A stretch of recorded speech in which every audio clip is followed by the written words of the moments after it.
A sheep with 4, even 6 horns growing on the same head? It sounds like science fiction, but the Jacob sheep is completely real, one of the rarest breeds on the planet, valued far beyond an ordinary farm animal. So how are flocks of Jacob sheep raised, preserved, and producing hundreds of tons of precious wool each year? The extraordinary journey of this star of the sheep world begins on peaceful rural farms, where they are carefully tended until shearing season. When each patchy soft fleece is lowered, it is swiftly sent to modern factories, where production lines work non-stop to transform the Jacob's one-of-a-kind wool into premium fabrics imbued with nature's character. Today, join Agriculture Insight as we explore the most unique Jacob sheep farms and uncover the secrets behind this remarkable breed. All will be revealed in this video.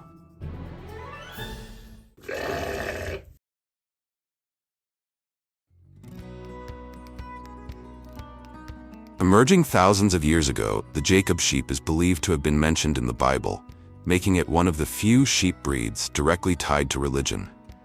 What sets the Jacob apart is the polycyrate gene, an exceptionally rare natural mutation that allows them to grow 2 or even 4 horns on a single head. With their otherworldly appearance, as if stepping out of legend, Jacob sheep were once kept by European nobles during the Middle Ages in royal gardens and estates as living sculptures, symbolizing power and uniqueness.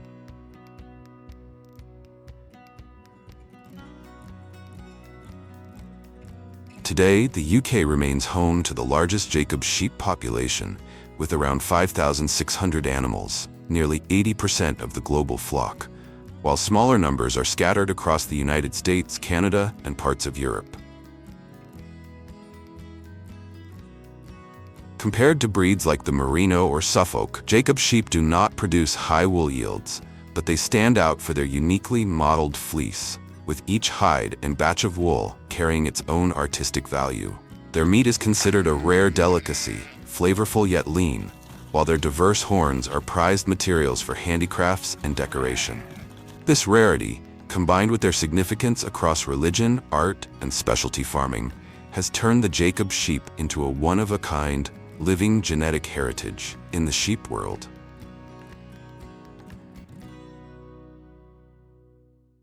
And every journey has a beginning.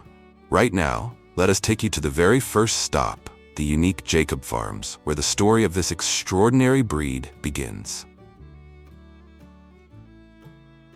Unlike industrial sheep breeds raised by the thousands in massive farming complexes, Jacob sheep are primarily kept on small-scale farms or within heritage conservation programs. Even in the UK, the homeland of this unusual breed, the largest farms hold only a few hundred animals.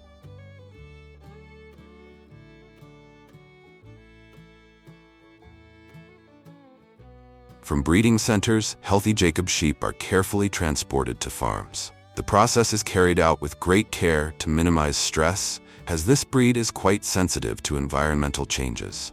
Upon arrival, they are released into spacious, well-ventilated barns with roofs to shield them from rain and wind, while still offering enough room for free movement. From that moment, their new life on the farm officially begins.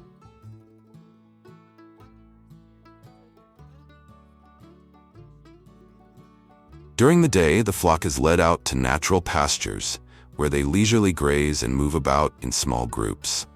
Unlike industrial sheep, which are densely confined for easier management and maximum yield, Jacob sheep require open space and a free-paced lifestyle to avoid stress. This is the key to maintaining their overall health, improving reproduction, and producing strong, glossy fleeces with their signature modeled patterns.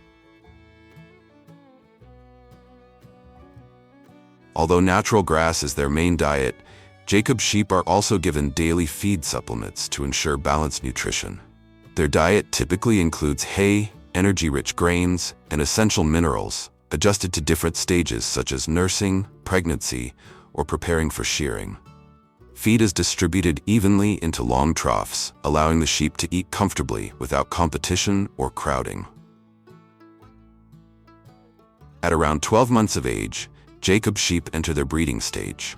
Gestation lasts about 5 months, and each ewe typically gives birth to 1 to 2 lambs per litter.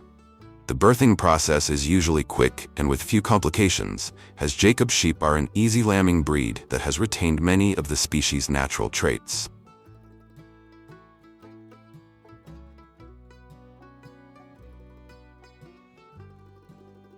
At birth, each lamb weighs about 3 to 4 kilograms.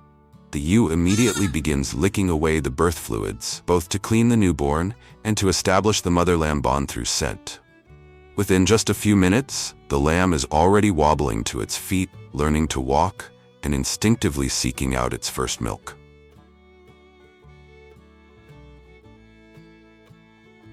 During the first 2 months of life, lambs are kept in a warm pen with their mothers, bedded with dry straw and equipped with heating lamps to ward off the cold. At this stage, they feed exclusively on their mother's milk, especially the antibody-rich colostrum that boosts immunity. As they grow stronger, the young Jacobs begin following their mothers to nibble on tender grass outside. By the 4th month, they are fully weaned, gradually joining the larger flock, adapting to its free-ranging rhythm and preparing for life on the open pasture.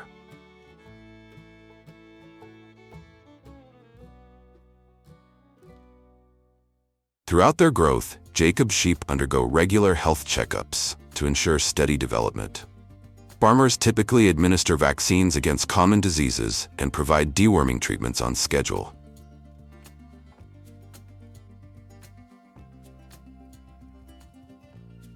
And beyond that, have you ever seen sheep listening to music? In fact, on many modern farms, this practice is quite common. Gentle melodies not only help the flock relax and reduce stress, but also stimulate their appetite and contribute to producing softer, shinier wool.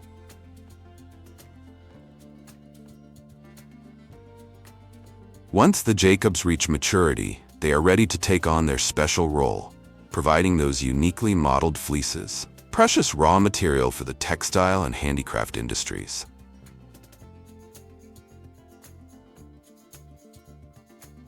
The first shearing usually takes place when the sheep are at least 6 to 12 months old and their fleece has grown long enough for harvest.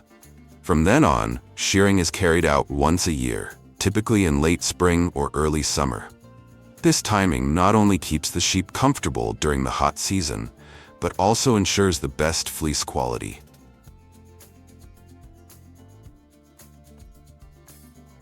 The shearing process is essentially the same as with other breeds, but for Jacobs, the aesthetic value of their modeled fleece requires the shearer to work with extra care. The key lies in keeping the animal calm and relaxed. If stressed, their muscles tense up, making shearing more difficult and increasing the risk of cuts or scratches.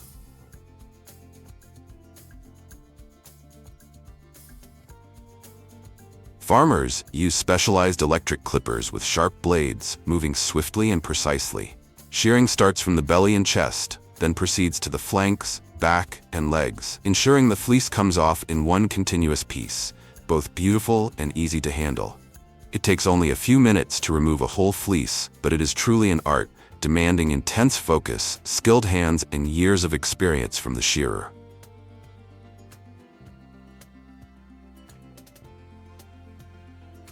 The freshly shorn fleece is collected in full sheets and quickly sorted to remove dirt, dry grass, or leaves.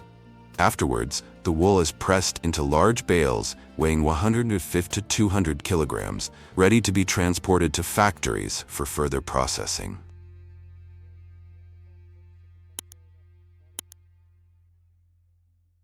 As soon as the raw Jacob wool bales arrive at the factory, workers open them and spread the fleece out on sorting tables.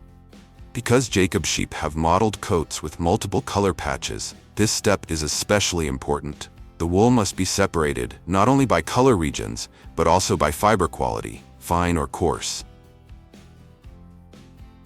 At the same time, bits of straw, dry grass, and dirt clinging to the fleece are carefully removed by hand.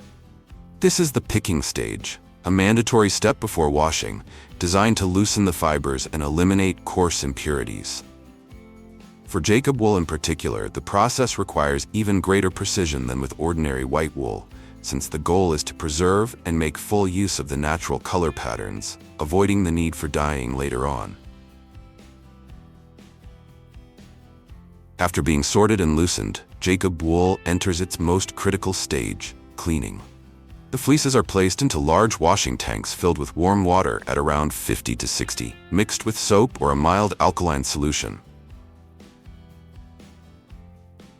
Here, the natural lanolin, along with dirt, sweat, and bacteria, is gradually washed away. The wool is only soaked and gently agitated, or carried along conveyor belts through multiple baths, carefully avoiding harsh scrubbing that could break the fibers.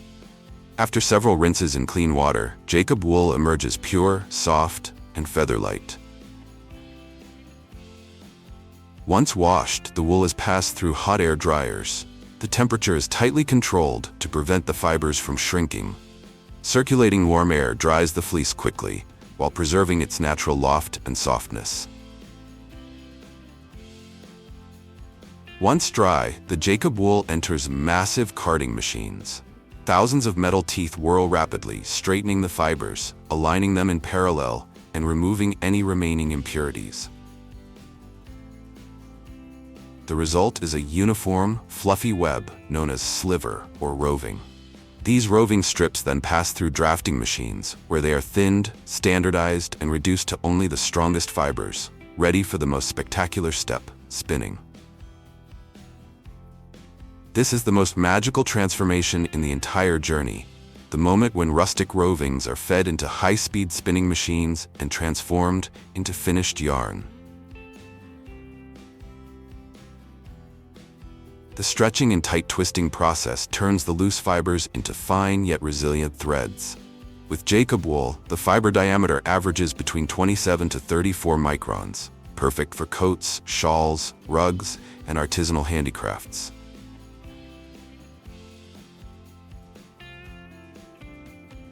After spinning, the yarn is wound into bobbins or skeins. Some of it is dyed with industrial or natural dyes to create new colors, but many Jacob products retain their distinctive mottled patterns, one of the key reasons this wool is so highly sought after in the world of fine textiles and handicrafts. The Jacob wool yarn is then woven on machines or handcrafted into fabrics, sweaters, scarves, rugs, and more. Light yet warm, soft yet naturally elastic, combined with its unique mottled coloration, Jacob wool products embody a rustic charm while standing out as truly one of a kind.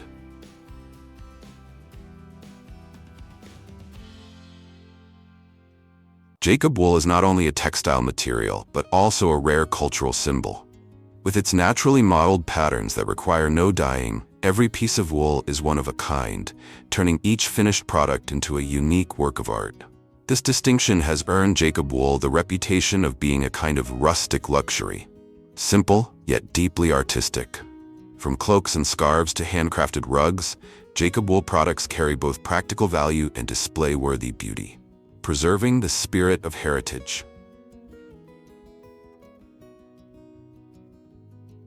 The international market holds it in high regard. Raw wool often sells for 15 to 25 USD per kilogram, intact hides for 100 to 200 USD, while exquisite handcrafted items can reach 300 to 500 USD or more in Europe and the United States.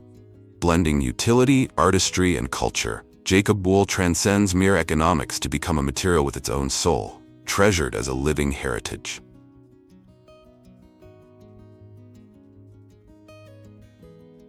The Jacob sheep is not only a rare livestock breed, but also a living testament to the harmony between nature and culture. With its unique piebald fleece, Jacob wool brings forth creations that are both rustic and refined, celebrated by artisans and the fashion world alike as a material of rustic luxury. Yet, the value of the Jacob sheep extends far beyond its wool. Each animal with its majestic horns embodies centuries of connection between humans and this extraordinary creature.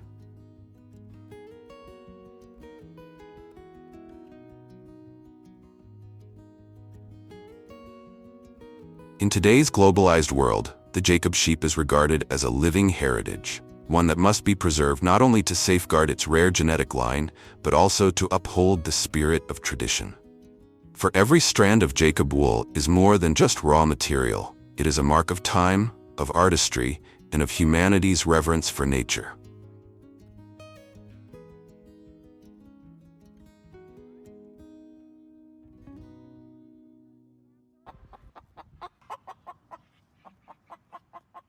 Black chicken is not just food. It is the limited edition embodiment of the highest tier in the poultry world. While modern poultry farming primarily focuses on fast-growing, low-cost, easy-to-raise industrial breeds, black chicken takes a different path. Stricter rearing standards, longer growth periods, yet delivering value many times greater. From its skin and flesh to its bones and internal organs, every part of a black chicken is infused with dense melanin pigment, the very trait that makes it a symbol of rarity, rich nutrition, and highly regarded medicinal properties. China currently leads the world in black chicken farming and consumption, producing an estimated 20 million birds each year, nearly 50% of global output. Here, black chicken is not only a food source but also a long-standing medicinal ingredient in traditional Chinese medicine, trusted for centuries. Compared to industrial chicken, black chicken meat is firmer, leaner, and far richer in nutrients, particularly amino acids, iron, and natural collagen. A single black chicken can cost 3 to 5 times more than a regular bird, while ultra-rare breeds like the ayam shamani can fetch thousands of dollars each. And now, let's return to the very starting point of all black chicken value, the farms, where they begin life before becoming the superstars of the poultry world. First and foremost, to establish a standard black chicken farm, understanding their living environment and how to set up the housing is the primary and most crucial requirement. Black chickens adapt well to natural conditions, but they are more sensitive than regular chickens to sudden changes in temperature, humidity, and light. Therefore, the housing system must be designed scientifically and flexibly. Elevated, well-ventilated, protected from drafts, yet ensuring proper air circulation.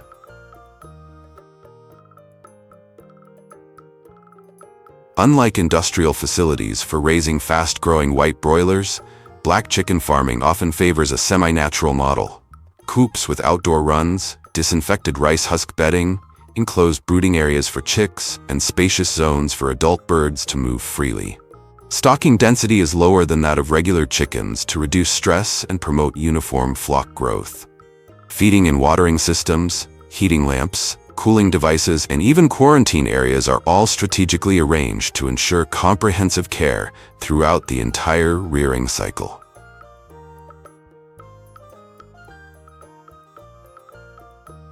Next comes breed selection, a factor that directly determines the quality of the flock. From the very start, farmers must select healthy, standard-compliant roosters and hens with no deformities. A single high-quality rooster can effectively mate with 8 to 12 hens, ensuring a generation of chicks that are uniform, healthy, and true to breed.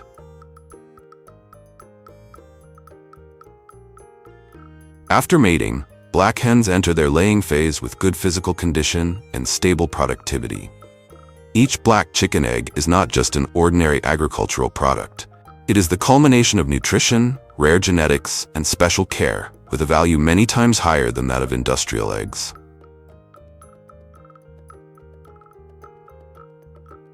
For this reason, laying hens are kept separately in quiet, well-ventilated housing and provided with a priority diet.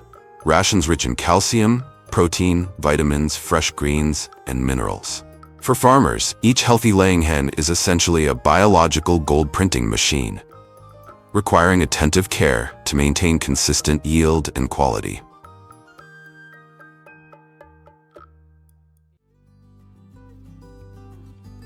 Particularly for black chickens, which tend to grow slowly and have lower resistance compared to industrial breeds, sticking to the vaccination schedule not only protects the flock, but also builds a solid immune foundation for the many months of rearing ahead.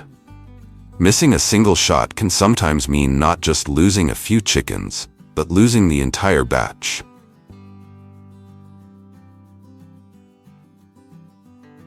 After about 30 days, the black chicken flock enters a stage of rapid growth. At this point, the rearing density begins to feel cramped as the birds grow quickly, with firm bodies and black feathers covering them from head to toe, a sign that melanin is developing well and the breed is meeting its genetic standard. When the flock starts growing fast and crowding the old space, the coop is expanded immediately. Temporary partitions are removed, a fresh layer of rice husk is spread, and additional feeders and drinkers are provided to meet their increasing needs. B40 wire mesh is installed along the perimeter, creating a more open space while keeping flock density under control.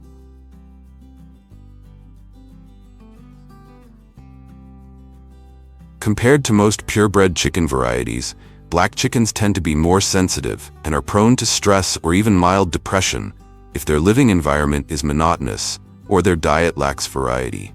Therefore, farmers need to provide a diverse feeding regimen, not relying solely on compound pellets, but combining natural food sources such as whole grains, chopped greens, worms, or insects.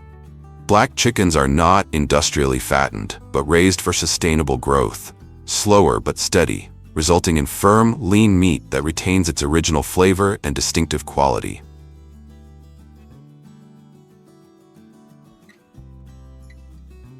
Once they reach market standards, the chickens are harvested and transported to processing plants, moving one step closer to fulfilling their mission of serving consumers worldwide. As soon as they are transported to the processing plant, black chickens go through a closed, fully controlled process, where every step is carried out with precision and synchronization to ensure the highest commercial quality. After being defeathered, the chickens are eviscerated and inspected for hygiene. Everything done under inspection lights and on a high-speed moving line. Once processed, the meat is rinsed with high-pressure cold water and immediately transferred to the vacuum packaging area.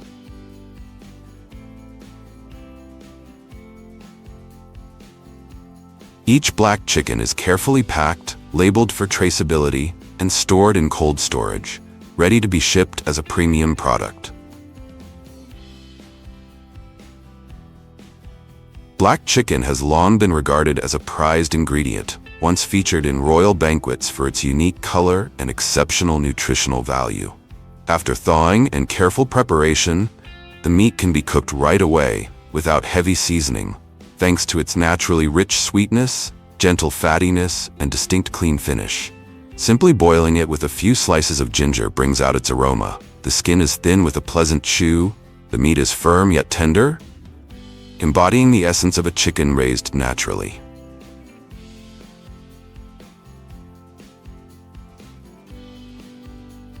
For those who favor light, nourishing dishes, black chicken stewed with mushrooms, slow-cooked with Chinese herbs, or simmered with lotus seeds is both delicious and restorative. In modern cuisine, grilled black chicken with lime leaves, fried with fish sauce, roasted with salt, or stir-fried with lemongrass and chili retains its signature color and enticing fragrance.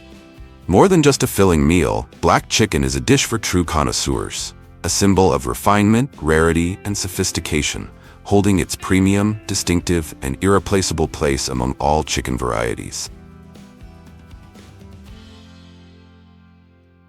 Black chickens captivate with their all-black appearance, from feathers, skin, and beak to bones and internal organs, all darkened by a rare melanin mutation, creating a beauty that is both unusual and mysterious. Sharing the same fibromelanosis mutation, the silky breed presents a fascinating paradox. Draped in pure white, fluffy plumage like a winged plush cat, yet beneath it, the skin, meat, and bones remain jet black.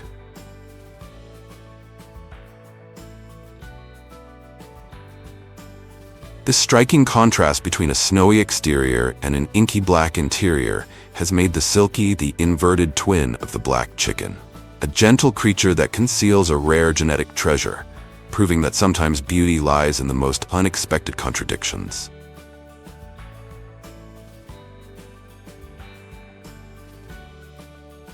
Not just a dish, the black chicken is the essence of nature and time, rare in both color and flavor. Every tender, flavorful bite and every thin, chewy layer of skin carry the full quintessence of a naturally raised breed, preserving its status as a premium delicacy unmatched by any other.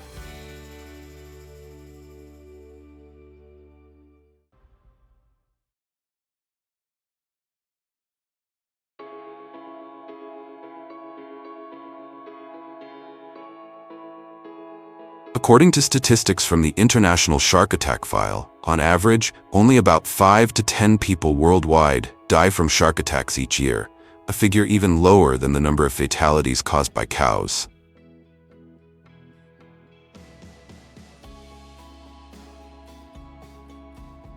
Among more than 500 shark species, only a few, such as the great white, tiger shark, and bull shark, have been recorded to attack humans, and most of those incidents are believed to be mistaken bites or defensive reactions, rather than deliberate attempts to cause harm.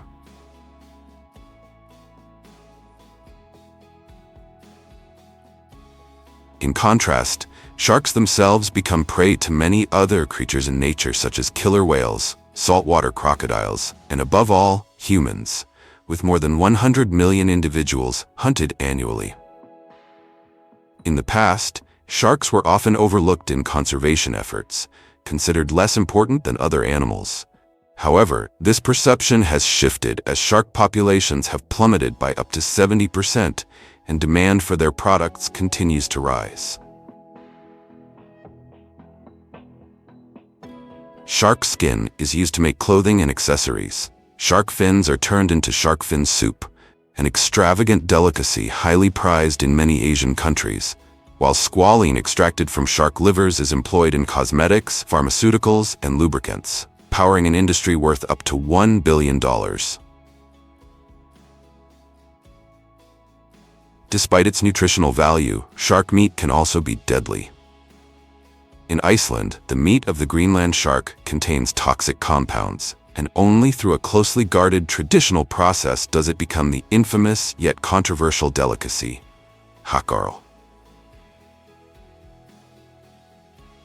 From immense economic value to the looming threat of extinction, it all begins with a single starting point: the art of shark hunting.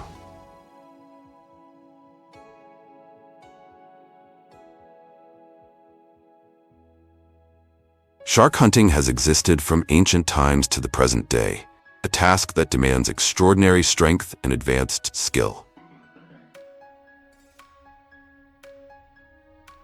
The process begins with selecting fishing grounds, areas where sharks are frequently found, such as coral reefs, nutrient-rich ocean currents, or zones where schools of prey fish gather.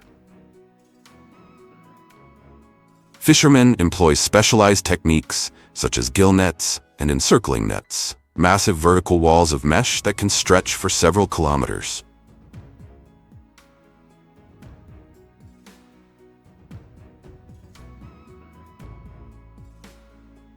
The mechanism of this method is simple.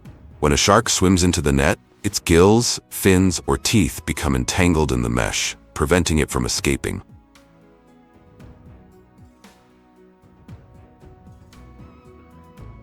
While net fishing yields large catches, it also poses risks to unintended species, including endangered ones. For this reason, many countries strictly regulate soaking times, mesh sizes, and require the use of bycatch release devices.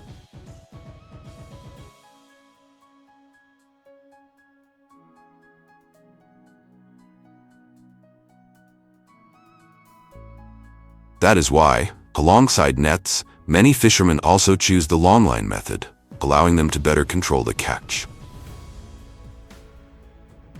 With ultra-durable carbon fiber rods, lines capable of withstanding hundreds of kilograms, and specially designed hooks, they brace themselves for a grueling battle of strength against the ocean's apex predator. Once a shark is hooked, reeling it in becomes an exhausting test of endurance, often requiring at least 2 people working together.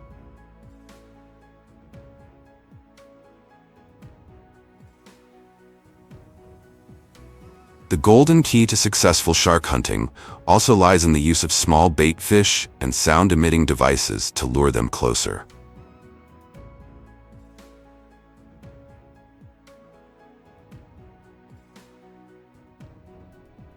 On larger fishing vessels, sharks are sometimes processed directly on board, where they are stunned and then cooled by pumping ice-cold water or circulating seawater into their stomach or gills.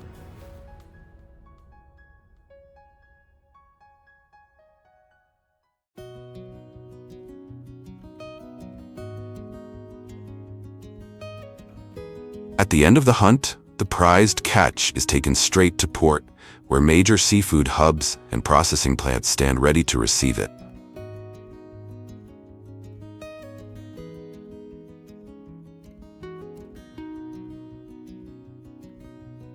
In Indonesia, one of the world's largest shark fishing nations, bustling fish markets serve as the main trading grounds, where freshly landed sharks are auctioned before moving on to processing and export.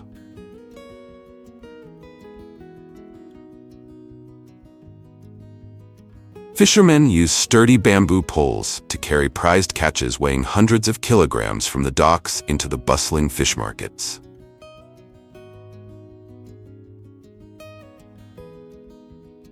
This grueling work demands not only endurance and precise coordination between shoulders under strain, but also resilience, years of experience, and swift handling, since shark meat is highly perishable.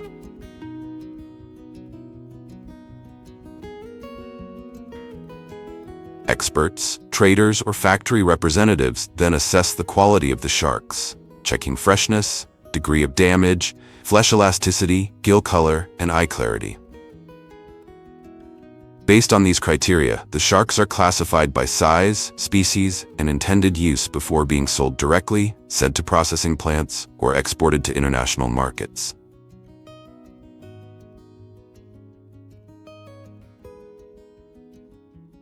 At processing facilities, once the sharks are received and preliminarily handled, the most crucial stage begins: fin removal, the part that determines up to 80% of a shark's total value.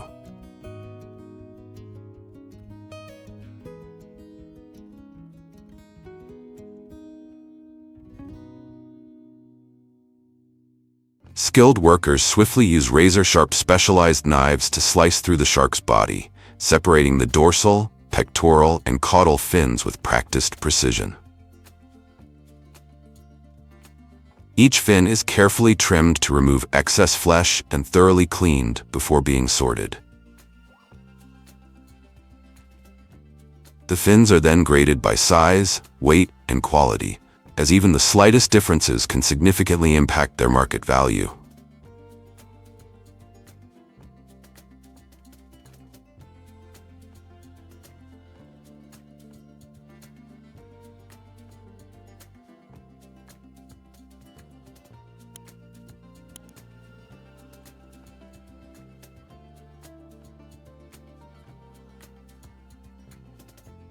After the fins are removed, the shark's body is opened to extract the fillets.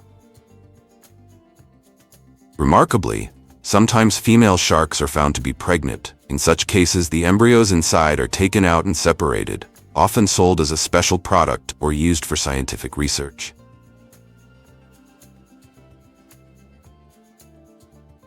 In Japan, shark processing facilities, such as those at Kesanuma Port, which accounts for nearly 90% of the country's shark fin trade, operate on an industrial scale, handling hundreds of tons of sharks every day.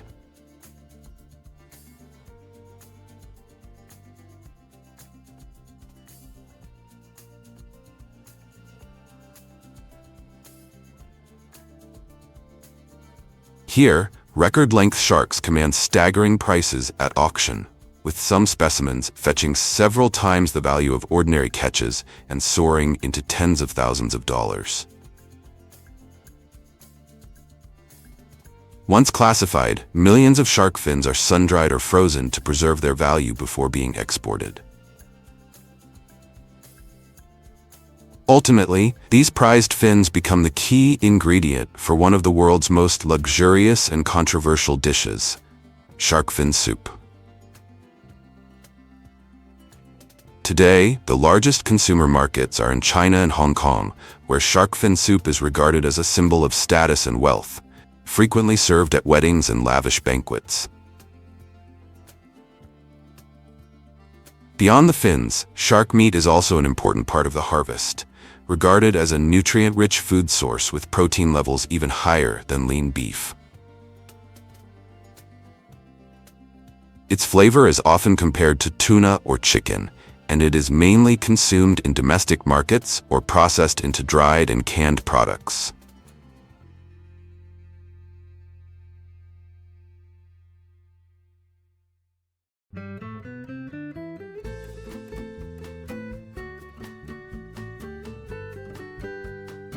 But the story does not end there. The ingenuity of humans in conquering the ocean's top predator goes far beyond imagination. In Iceland, fermented shark, known as hakkarl, is considered one of the world's most unusual and challenging traditional delicacies, dividing people worldwide into two camps: those who revere it as a cultural treasure and those who find it almost impossible to stomach. What makes it even more remarkable is that this dish must be made from the Greenland shark, a deep-water species that can live for more than 400 years, whose flesh is toxic when eaten fresh due to its high levels of trimethylamine oxide and ammonia.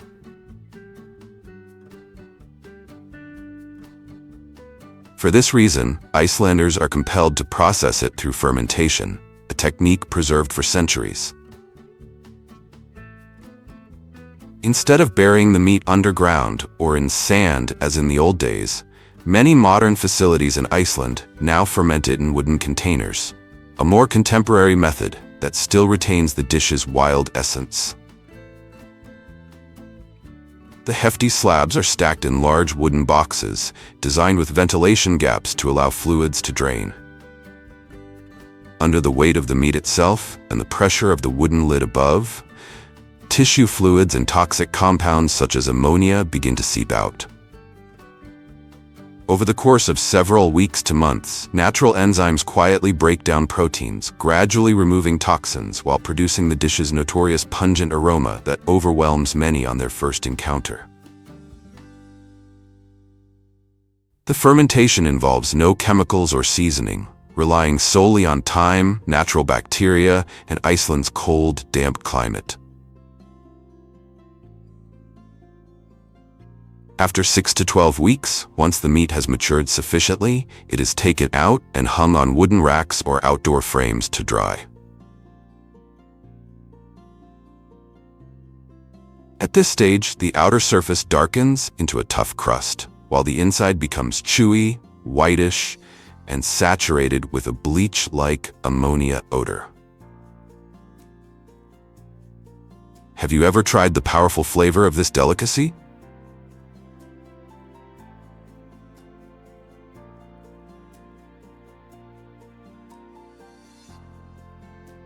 The result is dense, whitish meat that releases a pungent ammonia-like odor, yet is regarded as a culinary treasure of Icelandic tradition, appearing only on special occasions at a price of around $20 to $30 per kilogram.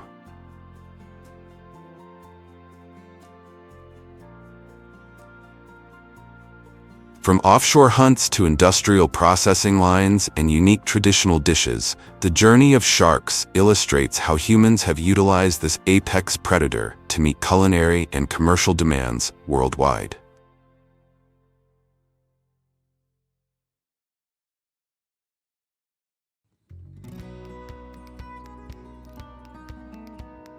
Existing since the age of the dinosaurs, the giant salamander is a true, living fossil, a creature that seems as if it belongs only to legend.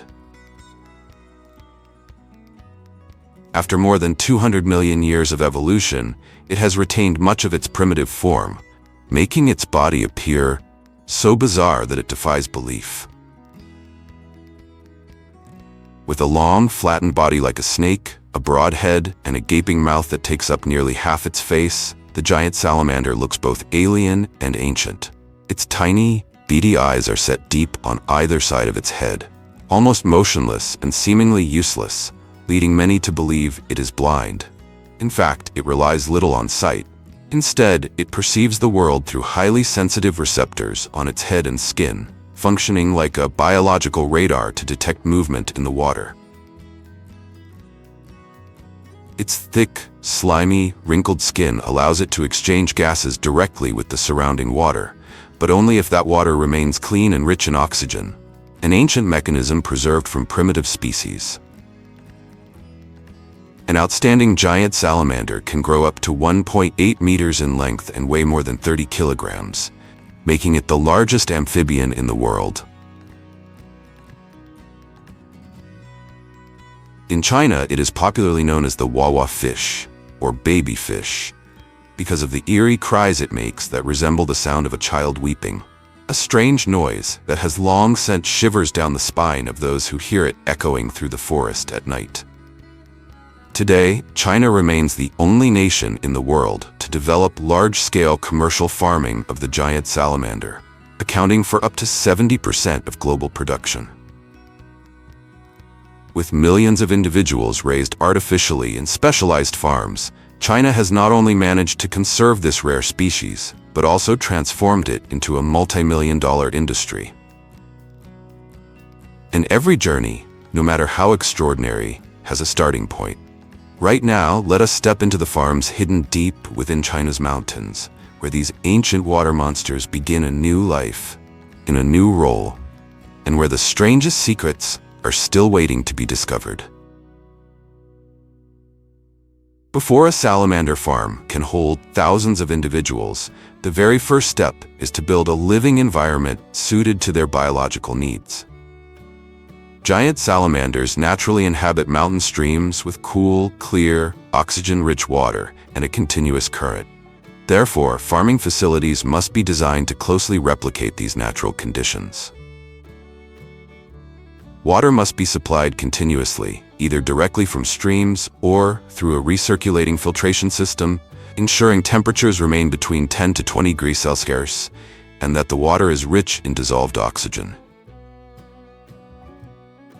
Roof covers or natural shading are installed to minimize direct sunlight, since this species is highly sensitive to strong light.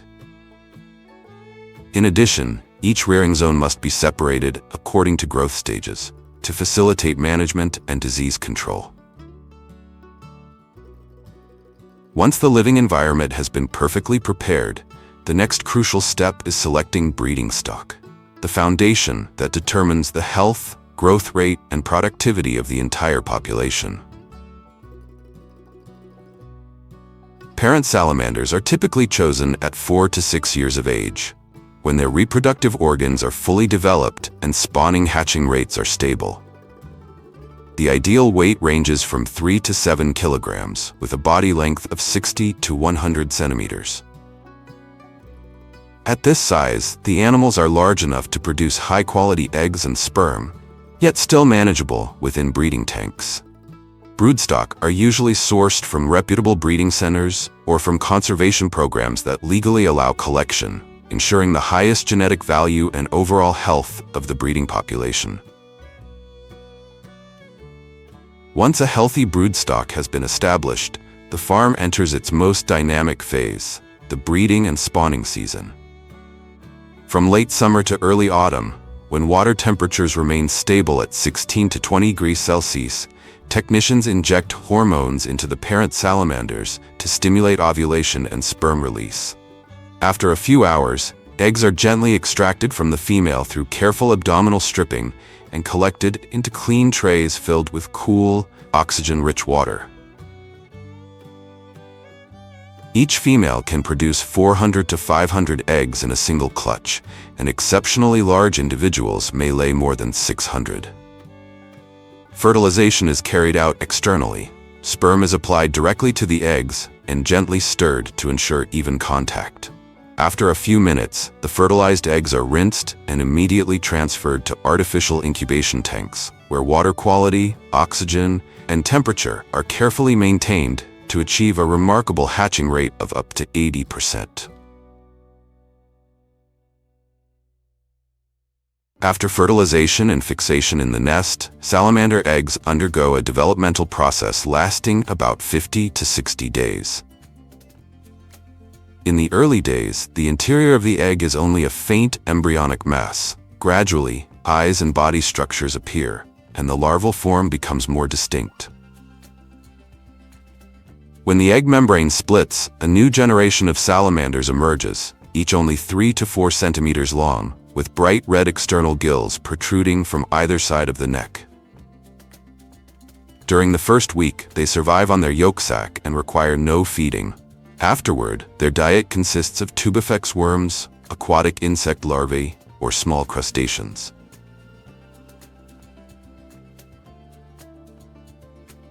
Rearing tanks for juveniles are maintained with gentle water flow, ample hiding spaces, and low stocking density to reduce competition and prevent cannibalism. This stage is extremely sensitive, requiring close monitoring by farmers to detect early signs of fungal or parasitic infections.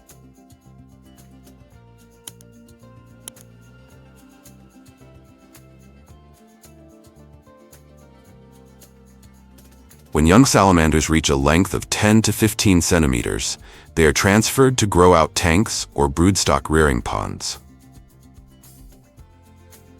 At this stage, their diet becomes more diverse, consisting of small fish, shrimp, snails, and protein-rich formulated pellets. As ambush predators, giant salamanders do not actively chase prey. Instead, they remain hidden beneath rocks or close to the bottom, waiting motionlessly until the moment prey swims past. Then, with a sudden gape, they generate a powerful suction that engulfs the victim instantly. On farms, feeding is usually done either by tossing prey directly into the tank for the salamanders to snap up, or by using tongs to place food near their mouths to trigger their predatory reflex.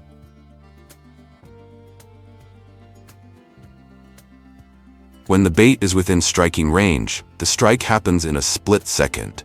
Water splashes violently, and the prey vanishes completely into the mouth of the underwater ambusher. Managing millions of individuals is no easy task, which is why each giant salamander is tagged with an RFID microchip to track its origin, monitor its health, and ensure traceability throughout both commercial farming and conservation. After about 2 to 3 years of farming, when the salamanders reach a weight of 1 to 3 kilograms and meet commercial standards in size, skin color, and meat firmness, they are ready to be harvested for sale.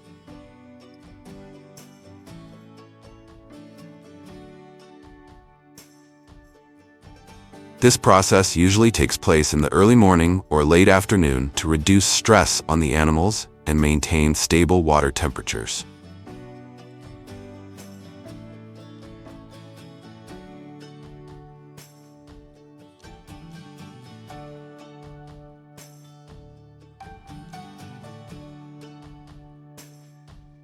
Farmers partially drain the tanks, then use specialized nets or seine nets to gather the salamanders.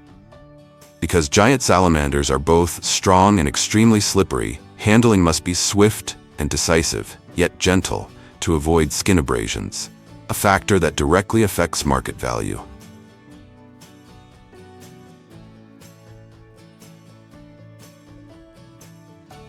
Once captured, the salamanders are immediately placed into holding tanks with cool, oxygen-rich water to calm them and minimize stress. From here, these ancient creatures move one step closer to their destiny of becoming a premium delicacy, enticing adventurous diners with their rarity and uniqueness.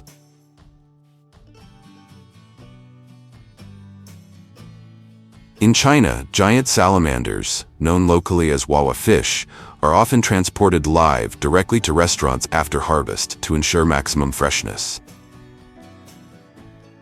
The most popular dish made from wawa fish is salamander hot pot, where the meat is sliced thinly and dipped into a broth infused with herbs or traditional Chinese medicinal ingredients to preserve its delicate sweetness.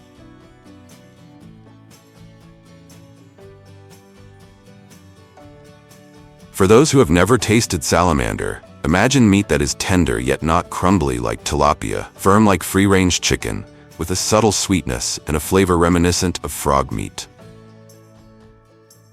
Salamander meat is not only uniquely delicious but also rich in high-quality protein, low in fat, packed with collagen and minerals, making it both a culinary delicacy and a nutritious food, often featured in premium dishes. From mysterious mountain streams to modern farms, and finally to premium dining tables, the journey of the giant salamander shows how an ancient, living fossil has been transformed into both a cultural delicacy and a symbol of human ingenuity.